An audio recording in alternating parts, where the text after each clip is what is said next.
Lisa Wise, welcome to Partnering Leadership. I'm thrilled to have you in this conversation with me. Thanks so much for having me. It's a pleasure to be here. Really excited, Lisa, having gotten a chance to get to know you and also know some of your purpose driven impact on the community, both with Mhm. respect to the organization that you run and so much community involvement you have. But before we get to that, would love to know whereabouts you grew up and how your upbringing impacted the kind of person and leader you've become, Lisa. I like that question. The origin story, right? I think all of us, if we're lucky, can look back at that moment in time when we were younger, those foundational experiences, and see a little bit more about why our current state of being is what it is. Most of my growing up was spent in Idaho, throughout southern Idaho, but I also lived in California, Connecticut, Colorado.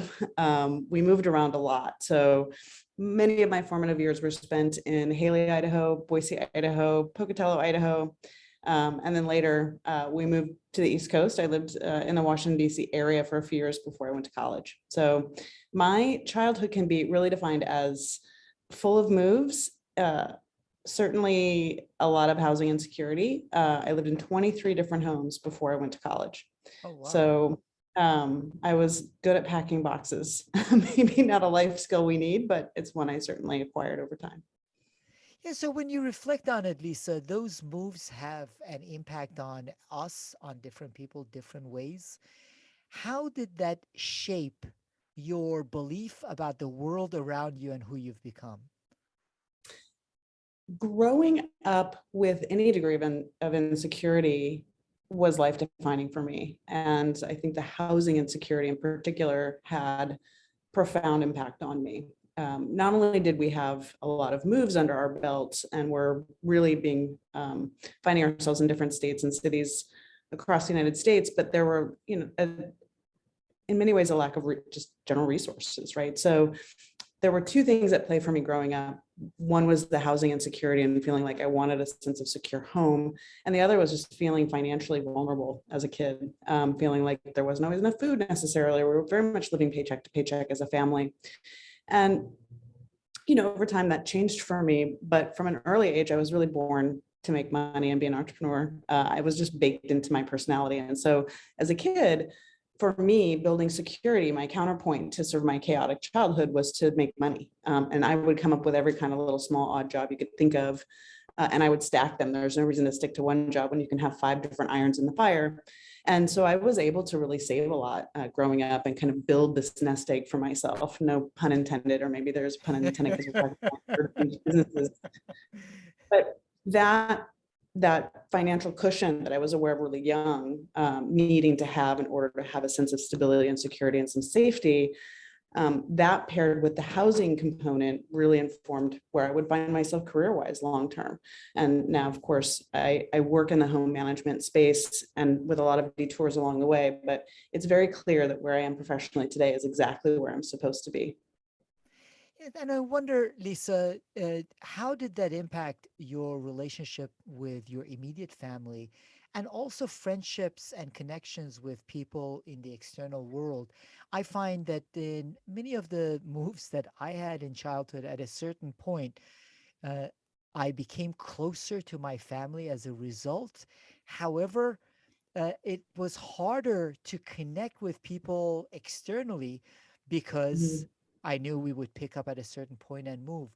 So, how did those moves impact your relationship with your family, and how did they impact your ability to connect with people externally to your family? Yeah, I like that question a lot. It's a thoughtful one. My family's fairly fractured. A lot of what led to the moving was divorce, and just family chaos, right? So there wasn't a strong source of comfort from family. And so moving around and like having your family unit go from place to place didn't bring that sense of comfort for me, though it's very logical that it would. And so it was also complicated to build relationships during that time, because we were more or less transient. And so, a lot of people will say, oh, this friend from XYZ grade, and I have no frame of reference for what it's like to have relationships that have survived that length of time because I just wasn't in any one place long enough to form them. And I feel that that's been a deficit to some extent. But in 1990, when I went to college, I came out as a gay woman.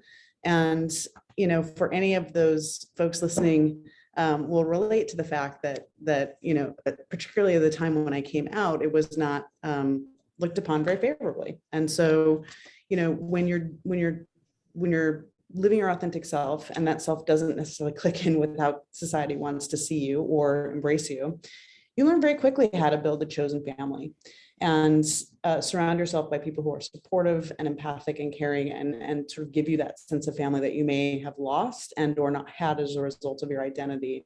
And for me, I became really versed at that time in my life in saying, I have to kind of start over and build relationships that I nurture and invest in deeply over time. I think those skills have certainly come in handy during a pandemic. And, funny enough, I had a roommate my freshman year. We had 4 classes together at a giant university. I think it was probably statistically impossible that we would have 4 classes together with 40,000 plus students. And she became a fast friend, and to this day, 30 years later, we're in daily conversation. I consider wherever Francis is to be home, and that to me is just as valid and empowering and impactful as my sense of home base and identity as a traditional biological family might be. Yeah, that's wonderful that you were able to have that connection. At a time, it's important to reflect on this, Lisa.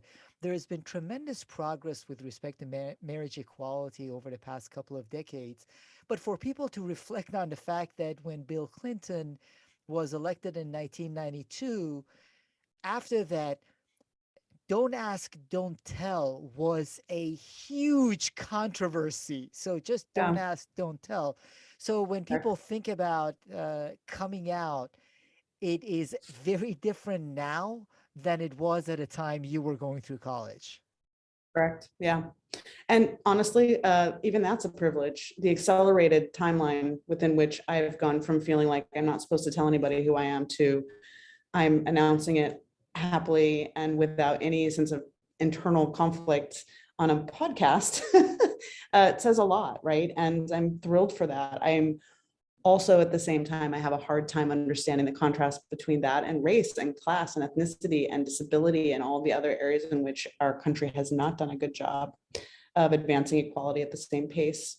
And there will always and need to be movement around gender identity and equality, but there's still so much work to do globally around any community that is not considered equal to as they should be.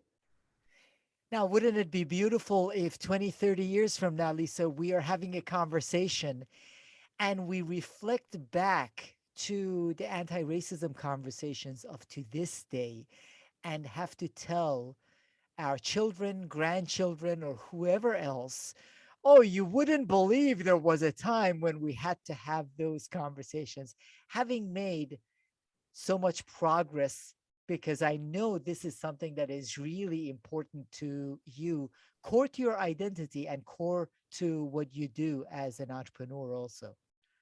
Absolutely. Yeah. I mean, I hope to have that conversation. I'll look forward to it. I'll put it in my calendar. I also understand that right after college, Lisa, you lost your mom, and that was a significant moment in your life. It was, yeah. Losing a parent is really life defining. I think at any age, and I've known people, of course, who've lost parents at all sort of moments in life, and there isn't a moment that's better or worse, right? But I was 24 when my mom passed away. It was very jarring. Again, life defining. My what was left of my sense of family was really we'll get the alarm go or the doorbell going. I have 3 dogs in the room, all of whom would like to comment on that doorbell. um, It'll probably go off again, which is good because I don't get asked about my mom very often in interviews, and so I'm not sure how to answer the question. My mother was a very driven. Yeah, so you can start answering it. Let me give you a couple of thoughts as you reflect on it. As I said, I'll obviously clip these parts out. Yeah. So after I ask you the question, One of the things I love, Lisa, is that, as I said, with the sharing of that, you are willing to show your authentic self. Mhm. And that was a defining moment for you. And the question is, what was going through your mind and how did it define it for you? It's Right. it is that loss of a parent is really hard. However, Yeah. for you, it meant something different than it would for me or anyone else. How did Right. it help define who you are? How did it Right. impact who you were? Right. When my mom died, the sense of family unit really completely vanished at that point. And so my personal vulnerability became even more pronounced. And my mom was a very strong, driven, very professional, accomplished woman. And I felt that, she had given me a toolkit around being a feminist, around being driven, around being very independent, and that to honor her, I really needed to be as ambitious and as driven and as successful as I could be, and that was sort of to honor her, but it was also to make sure that I was protected because there wasn't going to be anybody that I could really lean on in case something happened. So that lifeline was no longer available. And it was a really scary time for me. But as with most scary times, I just rally and find a path through it to see if I can get by stronger instead of weaker. And I think that that's certainly what I did when my mom passed away. You continued getting stronger, and then back in 1997, you bought an 1893 duplex. What got you to do that, Lisa? That's it. That's my favorite story. So I'm glad you asked. Ironically, when my mom died, suddenly and surprisingly, I'd been caring for a cousin of mine who lived in Tucson, Arizona, a cousin that I hadn't known existed. And my Aunt Susan called me out of the blue and said, you have a cousin Richard that lives in Tucson. And he's, your dad's age and my age. And she said, you should get together with him. I think you'd like him. And I thought, oh, this is interesting. I've never heard about Richard before this. So great. He'll probably be good for a meal. He probably lives in the foothills. I live in sort of student housing downtown or whatever. So I called him up and I said, oh, it'd be great to meet. And he said, meet me at the street corner in the barrio, which is, the Mexican neighborhood in downtown Tucson. And I said, okay, great. So I get eyeballs on this guy and I'm like, oh, there's no wife. He plays for my team. And now I know why nobody talked about Richard, because he was as gay as he get. He was an interpretive contemporary dancer, an architect, an artist, and we were immediately smitten with each other. There was just an instant connection between the two of us, and we became very, very close very quickly, and spent a lot of time together. And Richard developed full-blown AIDS. And he developed AIDS about 2 years before my mom passed away. And I was more or less his primary caretaker. And he was the one that called to tell me that my mom had died. And I was so floored because I had been preparing for him to die. And so it was such a strange reality check that sort of what you think you're prepared for is maybe not what's up ahead. Richard did pass away 9 months later. And his sort of parting wish was that I fly his ashes over the Catalina Mountains, that I take over his lease for his apartment, his own adobe house, which I loved, and that I take his car and settle up his estate. And I said, okay, I can do the ashes. I can take the car. I can settle up your estate. That's no problem. But I'm not taking over your lease because I don't want to rent. I want a home of my own. So I took the car and I sold it. It was a black Honda Civic, and Inc. magazine just did an article about this very story last week, which was nice. And I sold the car for $8,300. And I called my landlord, who lived in Australia of all places. And I said, listen, I don't think it seems to make a lot of sense for you to own a property from Australia. And I live in one half already, and it's a duplex. And would you be interested in selling? And he said, you know what? Yeah, I don't think I have any business owning that property anymore. I don't think we're coming back. And I offered $83,000. I had my 10% down payment. I scrambled together some other cash that I had saved, probably from one of my side hustles as a kid. And I went to used bookstore, and I got a kit on how to buy a house. Like it had all the forms that you fill in, and we faxed them back and forth. And I picked a title company, and boom, I got myself a really competitive 8.5% interest rate, and I was a homeowner. And everything about my life changed from that moment forward because I automatically became a landlady. I had another one-bedroom unit on the other side that I was managing, and his portion of the rent covered 75% of my mortgage. And then I had a roommate, and then I was like kind of net positive every month. And so I would use the money I saved in paying for rent to fix up the house. And I learned everything I know about home repair while improving on that Rubio downtown duplex. And I still have that house. It still is really important for me to keep it. And everything from patching the roof to fixing the adobe to tiling to electrical to moving walls. Like I just learned how to do all of it, because if I didn't do it, I couldn't afford to have anybody do it. So I just learned to bring my crew together and have a lot of beer and pizza, and that began my journey into being a property manager and helping people have a great living space. I remember having an incredible sense of community with my tenant or resident, and just how sort of enriching that was as an experience. I felt like I really was able to improve his life as a result of offering a really great rental space for him, a great home. And in keeping it, one day when Flock family of real estate management companies is national or international, you can make that a museum and a starting point for Flock. It all Right. started here. Yeah. Yeah, about 5 people will be able to fit into the gallery at any given time, even without social distancing. But yes, I definitely think, yeah, I definitely think it's worth keeping that space as sort of a testament to where I came from, and what brought me an enormous sense of security and satisfaction. But you didn't immediately from then go into real estate management, Lisa. You had an experience for about 15 years working in nonprofits, including serving as an executive director for an environmental nonprofit. What drew you into the nonprofit sector to spend a significant portion of your career there? Yeah.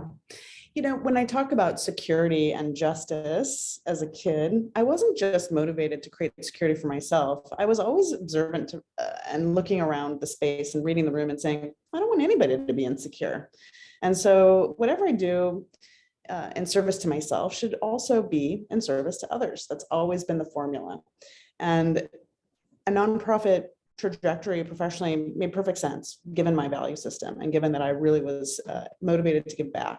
And especially since I always felt like I could have my side businesses, it was a nice pairing to have that entrepreneurial spirit. That itch was scratched, and then I was able to continue to build some financial security for myself while at the same time pursuing work that I felt was very anchored in my values, my sense of social justice. And, I worked in the healthcare environment. I worked for Planned Parenthood for a number of years. I was the executive director for an environmental organization. And all of that work and much of it was satisfying, but I started to hit a point at which I'm like, I'm not sure if I'm actually raising money to justify jobs, which is not a bad thing to do. I'm not certain what I'm doing is making a difference. And I want to touch people's day-to-day lives every day, not just sort of be managing or fundraising for educational programs or policy work. Just seems too far away from people's lives. And so for me, I think that was the moment at which I realized, and this is right at the heart of recession, that there was probably a different path for me, and it was time to pursue that and experiment with what it would be like to be a full-blown, full-time businesswoman. And I had the good fortune of being very driven and can do 2 jobs at the same time. So not simultaneously, but so I worked a full-time job while I started the company, which at the time was known exclusively as Nest. Yeah, so you started Nest, but Nest is in property management, and property management, Lisa, is not typically seen as being purpose driven. I know you started Nest as purpose driven, you've continued on. We will talk about that. But there is when we talk about property management and purpose, it almost seems contradictory in some respects. It does touch people's lives, but in many cases, they wish it hadn't touched their lives. So How were you able to start with a mindset of doing property management in a way that also includes purpose baked into the core of the organization? Yeah. We think of purpose as a three-dimensional effort. So it's not just the resident experience. It's not just the employee experience. It's in the way that we operate our company. It's how we give back to community. It's really baked and wired into everything that we do. But fundamentally speaking, the purpose component of property management is to say, we provide high quality, dignified housing to people and create safe home spaces for them. That's a really meaningful act. It became even more meaningful during the pandemic. We care about our resident experience. We're not interested in profit first, but people in place first, and then we think the profit will come. We believe that doing good business leads to more business, that when people are happy in their homes, they make better neighbors lead to better, happier neighborhoods and communities. They're more robust local economies. When you're tending to and caring for the people that are caring for the homes that you're renting, it's a win-win. This idea that the tenant, that even the pejorative nature of that term implies that they're a threat, when actually they're an asset. They're paying your mortgage, they're caring for that home and space. And are there bad actors on both sides of the equation? Absolutely. But I wasn't going to design a company based on a few bad apples when I could design a company that assumes the best of people. And that's exactly how we wanted to design Nest from the start. And that's been the way that we've done the work since then. And how do you, Lisa, make sure that it is part of the practices of the organization? A lot of leaders over the years, most especially over the past few years, talk about purpose, talk about the value of their stakeholders, so on and so forth. However, the actions of the organization don't fully align with the purpose statements or what the leaders say. How do you make sure that the purpose that you just so beautifully articulated is embraced through the actions of all the people that represent the organization, whether interacting with the residents or the rest of the community? A lot of it, Mahan, comes down to money. We profit share 60 to 80% of our profits each year back to the staff. I wouldn't put that at the top of good business practices, except for us, it's us reinvesting in all the people that made this company successful and saying, we believe in you. Thank you. This was your win, not just mine. And then that extends to how we're investing in our staff financially. We're not just creating robust and rich benefits programs. We're saying we're investing in you financially throughout the year and at the end of the year. And then we're going to invest in our community. So there are a million things that we can do socially and community wise that don't cost cash, right? That are about making our space available or, promoting organizations. We do all those things. But at the end of the day, sometimes people just need resources. And Birdseed and all of our, community giving and the fundraising that we do for organizations is about saying, like, we know you need resources to make your services available. And we want to provide those cash resources. And we want to do it in such a way that we're not creating more burden for you, but we're clearing the path for you to do your best work. So it's making those cash investments in the community that we're serving. It's also collecting feedback and listening. So residents, are you having a good experience? Is there something that we can do better? It's sending surveys constantly. It's things as simple as raising a team. And I call it raising in part because I'm the oldest one of the company, and I feel like I've raised everybody in the company. A lot of people for a long time.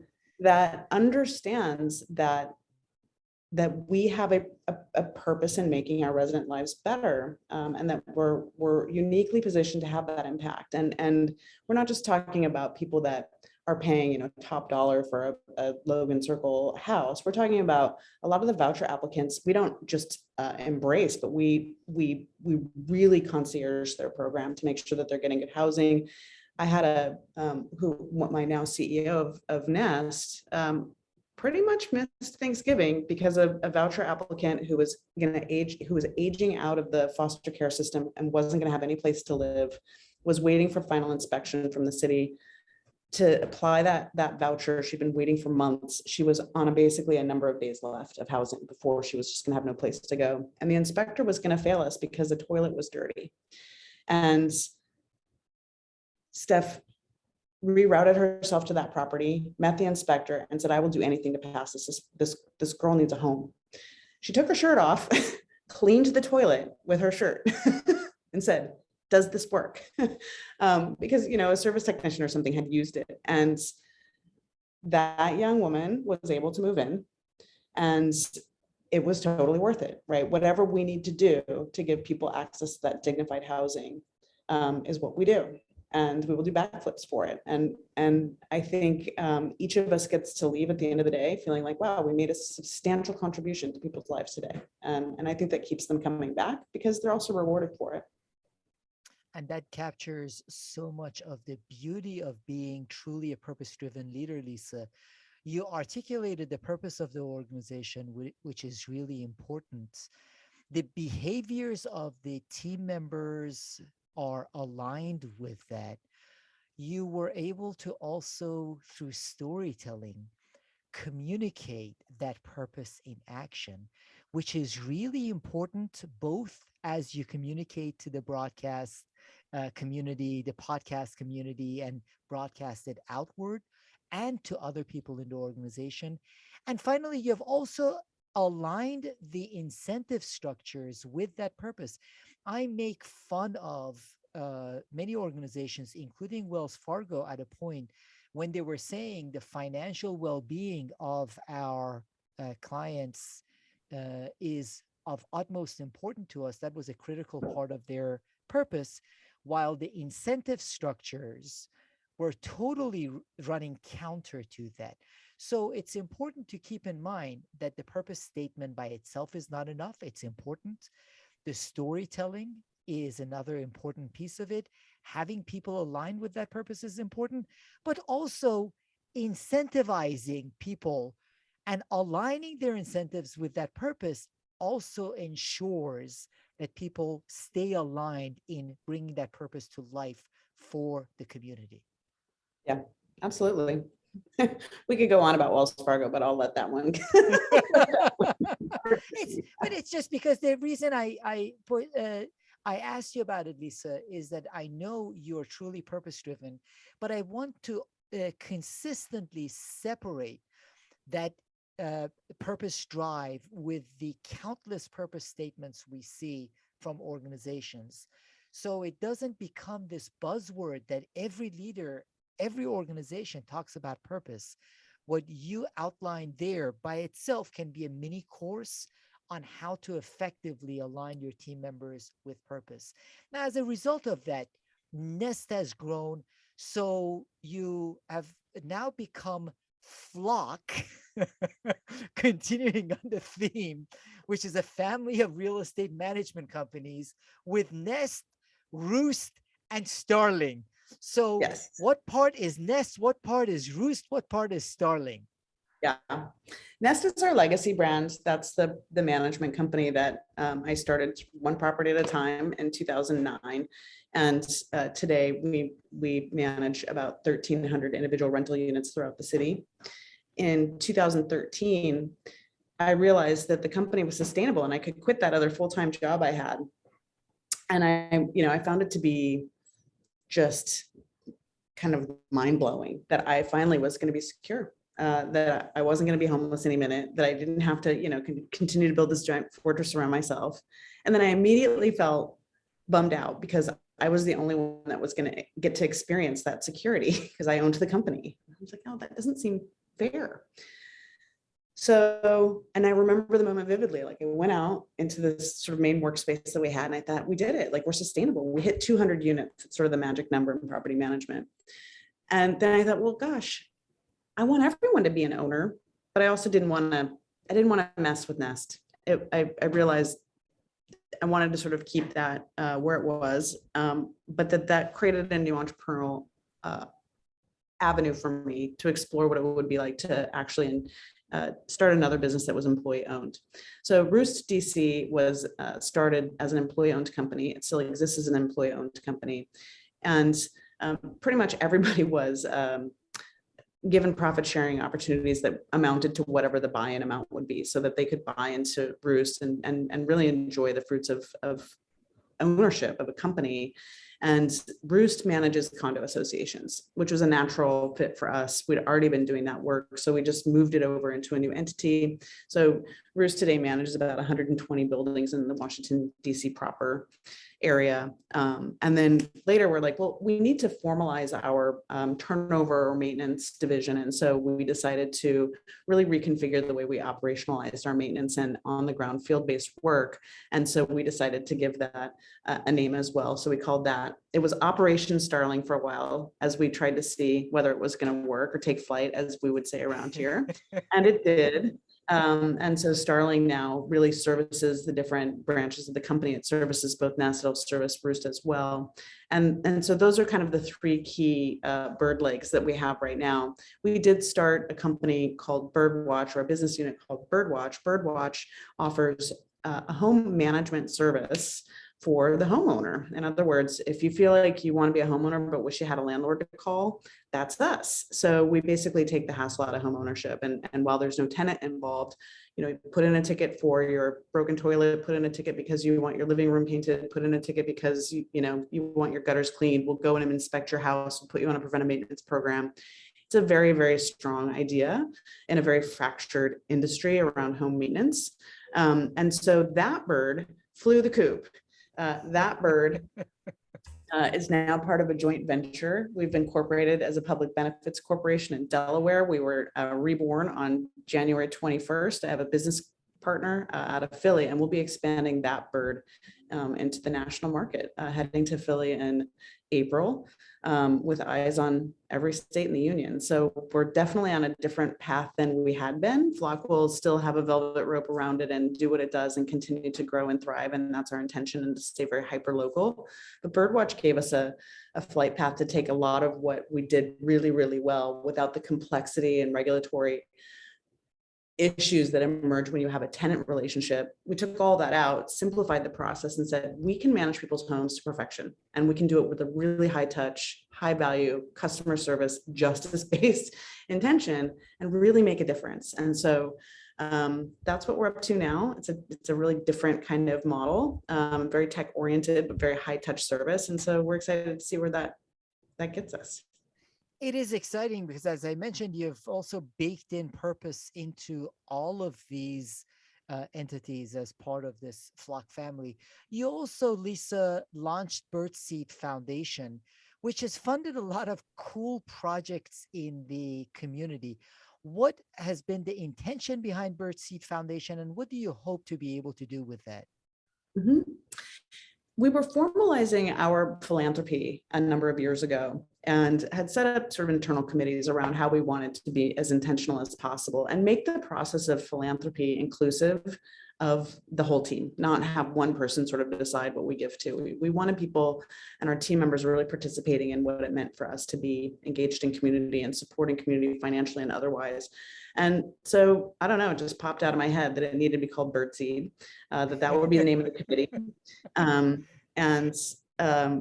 We made a very simple plan. We wanted community engagement, which means that we're interested and excited about giving small businesses visibility, doing trash walks, volunteering for different things, driving food for the Latin American Youth Center, which a lot of our team members do. I mean, we were always engaged in doing things that give back.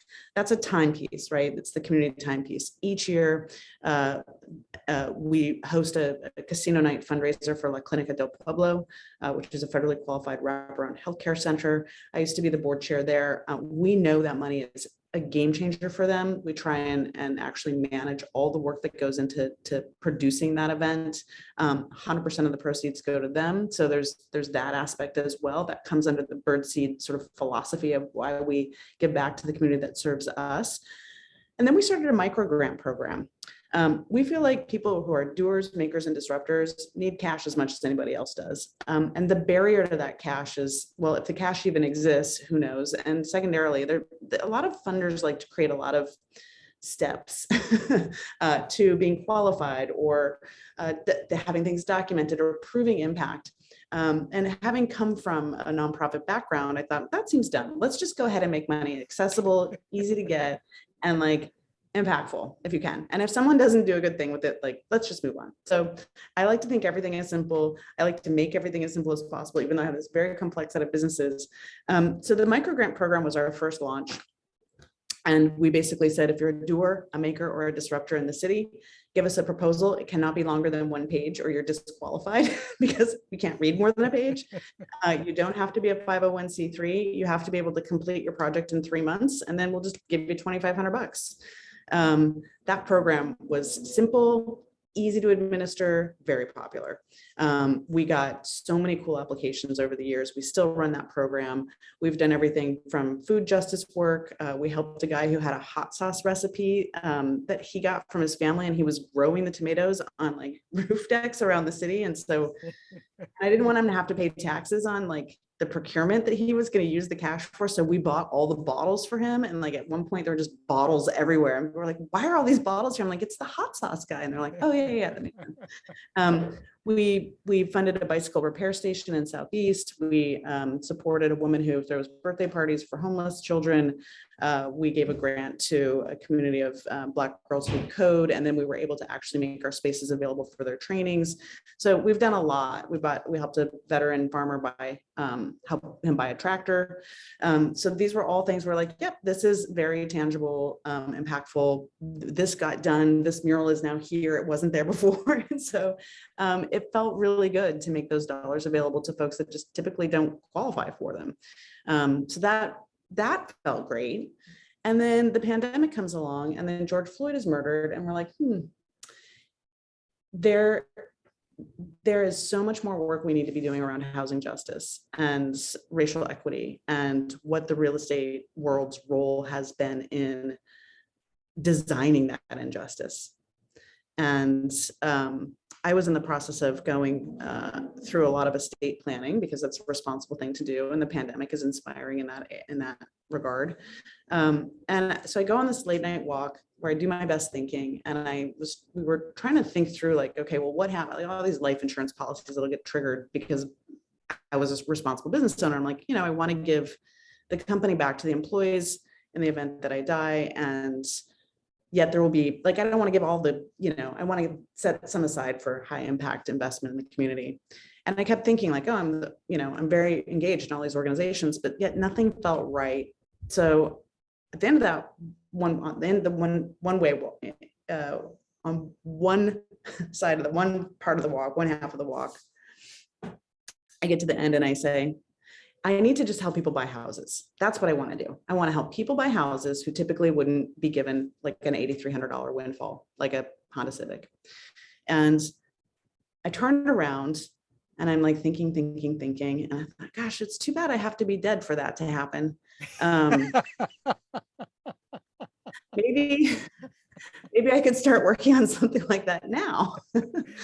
And so by the end of the walk, I was texting the president of my company, Grace Langham, and I said, listen, it's time for us to free up some cash that we don't really have. We don't have it, and dedicate money to helping people buy homes. And I want money set aside for the BIPOC community to help them with down payments. And she said, that sounds amazing. We've been talking about how we get more engaged in housing justice. Are you thinking 2022? And this was 2020. And I said, I'm kind of thinking next week. And she said, well, love it. I'm a little oversubscribed. We have a lot going on. And I said, that's all right. I understand that this is a really tricky time, but it's also the best time. So I will, I'll get everything rolling, and then we'll see what we need resource-wise to get it delivered. And that was when the housing justice component of the Birdseed Foundation really came to be, when we started to consider and talk about ourselves as a foundation, which we technically are now. And we set up some partnerships. We committed $215,000. We've been able to raise another $85,000 for that work. And we've had 5 people move into homes, 5 families move into homes, with 4 more looking, and we'll make another round of 4 grants next week. So, and that's just the first year. So we only launched the foundation a year ago, technically, for the housing justice work. That is incredible, having launched it at a time where you could have had all the reasons or the excuses in the world not to do it, Lisa, which makes it even more meaningful in that you took that moment of clarity of why not make the difference while I'm around and channeled it into making that difference now rather than when things settle down, which might never happen, that hypothetical future. But that said, you also had to manage the organization through the pandemic, which was a really has continued to be rough for many people and many organizations. How did the pandemic impact Flock, and how were you able to lead the organization through? I tried to lead by example. I made two very big decisions quickly. One was to take a 75% pay cut before we went into lockdown. And the other was to freeze all spending so that we didn't have to do layoffs. And then I committed to being in touch with my staff every single day, with an update on whatever I could update them on, and just be present and communicative and authentic and sincere and as vulnerable as the rest of my team was, but also assuring people that if a company can get through it, it's us. Housing will always be needed. This will be a rough time. I will do everything I can to protect you, to protect our residents, and to protect our community. And that commitment to constant check-ins with my team, I think gave them just the assurance that like work didn't need to be a source of exceptional anxiety, that we were going to do everything we could to make this an okay space and place. We were going to try everything we could to take care of everybody, that people could exhale a little bit. But I wasn't offering promises or assurances. I was just communicating. And it's funny, I had someone on my team who's now vice president, and he sent me a note and he said, every day when I get your updates, I just feel like, okay, I got the update from Lisa. She says it's going to be okay. It's going to be okay. And I thought, I've never said it's going to be okay. Not once. Because I was very clear about not saying like, oh, we'll have this wrapped in a couple of weeks. I mean, I was honest because that's the best way to be as a leader, and transparent. And I had as much humility as possible. I'm scared too. I will do everything I can for you. But I don't have any superpowers except to be caring and empathic. And so, but the fact that those updates clearly did provide a significant measure of comfort for him made me feel good, that constant conversation. And it's so funny. I mean, I heard people say like, my spouse hasn't heard from their boss in 2 months.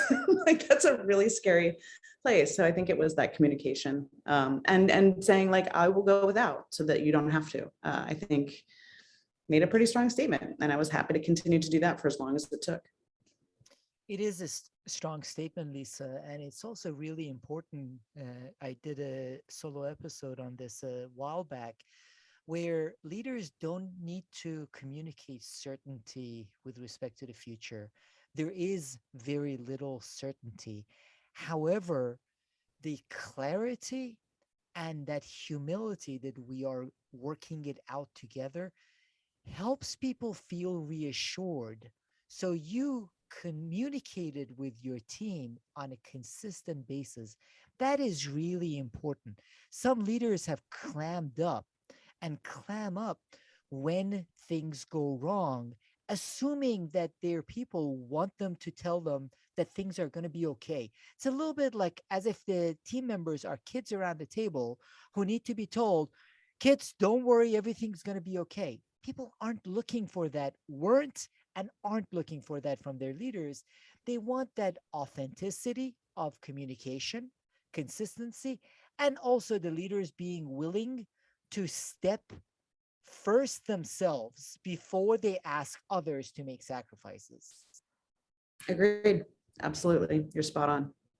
So, Lisa, at the same time as you had to do this, your second year as a board member of Whitman Walker Health, you had to step in, you stepped in as chair of the organization. So you are chair at a time where we are hit with a pandemic in your second year on the board. How were you able to handle that? Oh, yeah, that was poor timing. to put it mildly. I mean, to chair a healthcare organization that, serves 20 plus thousand patients they can't see in person and is facing the same financial ruin that any of us are really. And the complexity of having to completely reorient the way that we're delivering care and service, and then all the regulatory complexity even around remote and telehealth. And I mean, wow, I have never been in a situation where I had as much to learn. And the first meeting that I had as board chair was February of 2020. So I had to learn how to lead this organization in via Zoom. It was rough. No feedback. First of all, for the first 6 months, everybody just is in shock. They're like, and so finally, I'm just like, I gotta warm this room up. And I was like, who has a puppy? And so half the room picks up their puppy. I'm like, there has to be some way to make this easier. The CEO of Whitman Walker Health, Nasima Safi, is incredible. I think that the two of us together were a good pair. I think we were very present for each other, both emotionally and professionally, which was helpful. I had her back. I think Whitman Walker Health serves and has a specialty in the LGBTQ health community. But I mean, I think the civil unrest, the political unrest was also really scary and frightening for all of us during that time. And I was happy and have been happy to serve. I will continue with yet another year as board chair. And I did that for the continuity that it offers to Nasima and to the organization as they go through some leadership transitions. I felt like staying seated was good. I have been honored and really privileged to learn as much as I have. And so, yes, it's been an extreme amount of work, but it was a calling for me, I think, in particular, because St. Elizabeth's is the next project for Whitman Walker Health. We're moving east of the river. We're going to be able to serve more community members, particularly BIPOC community members. And, the LGBTQ movement, for personal reasons, is very close to my heart, particularly since that's how my cousin passed away from AIDS. Like, all of these things sort of come together in terms of housing, in terms of community engagement, in terms of, because Whitman Walker developed a huge housing community on 14th Street. So like, it all kind of connected and clicked, and the timing was good, except the timing was terrible. So that seems to be the story behind the hashtag for pandemic, bad timing. But I made the best of it, and I felt, again, honored to serve. Well, the beautiful part of your story, Lisa, is that you have baked in purpose into Flock. So you don't necessarily just outsource purpose to the community activity. Some organizations once a year send their people to paint a school building and say that's purpose, that's not purpose. You have baked it into Flock. You have Birdseed Foundation, which contributes back with intelligent philanthropy through the community. Sometimes, with respect to philanthropy, people are made to jump through hoops just for the sake of jumping through hoops. By the time organizations are funded, the only ones that are funded are the ones that don't need the funding in the first place. So you have intelligently approached that philanthropy. Additionally, you've continued serving the community in this instance as board chair of Whitman Walker Health. So lots of giving back to this community through your personal and authentic leadership, which is one of the reasons I love your trajectory and how you have found ways to give back through who you are, through your example. Now, one of the things I believe, Lisa, that has made you so empathetic, so able to understand people's needs and communities' needs, is the fact that, as you mentioned, through your upbringing, you went to 23 different homes before college. So the challenges in your life helped you see challenges people face. And now, as a leader, you are looking to give back through all that you do with the roles that you serve. You have a son who is 10 years old. He is fortunate to not have to go through what you went through. That said, how do you make sure that he grows up with a sense of responsibility to the community and he can give back the way you are giving back now? There's a lot of thought that goes into me not raising a child who feels entitled to privilege. He is lucky. He won the lottery, right? All of us are just a product of chance and timing. And his timing was perfect. He has two moms that love him. He has all the safety and security that I never had growing up. And so, well, we talked about this earlier. You don't want bad things to happen to your kids, but how do you give them some grit? How do you remind them that you're not entitled to what you have? You were lucky. And so we just talk about it every single day, all day, to the point where he's like, you have to stop. From weekend trash washing. And I was picking up trash with my kid. There's very hard to find volunteer activities where they allow children, like little children. So I've been picking trash up with this kid for 10 years because that's a very the skill level zero. He just pointed and I would pick things up. To every year we deliver food around the holidays, and then we do it periodically throughout the year. And we had a lot of turkeys that he couldn't carry that we were trying to get to people, and we've got him very tuned in and connected to what it means to be a social justice warrior, to remind himself that my privilege is not something I'm entitled to. Actually, it's my responsibility to help other people enjoy some of the things that I've had access to in life. And we just keep it a constant topic of conversation. He's naturally giving, which is nice to see. He had his cousins over recently, and they liked his things, and he's like, well, you should have them. And so he just like gave them all stuff. And I was like, okay. And we talk about how he shares not only just his time or the money or the resources, the things that he has, but that he shares his kindness with other people, and that he appreciates what he has, and he does what he can to make sure other people have those things as well. So from weekend sandwich making for Martha's Kitchen, like we're always doing something as a family. And that's wonderful because, again, it's through that example that you show him as his parents, his moms, what it is like to serve, give back, be grateful for the many privileges that we have, as you said, in many instances based on luck and based on chance. So, Lisa, when you're asked for leadership resources and practices, are there any you typically find yourself recommending to others? Leadership and practices. I learned everything I know about business reading magazines, because I have a film degree. I don't know. I mean, I really did learn everything I know about business by reading magazines. I just read all the time. I read as much as possible. I read a lot about business. I read a lot about race. I read a lot about the economy. I read a lot. I'm constantly consuming. I'm always interested in hearing other people's stories and journeys around how they got where they are. I don't think we can have empathy unless we have curiosity. And so I don't think it matters which book turns you on or gives you a better sense of what your path is.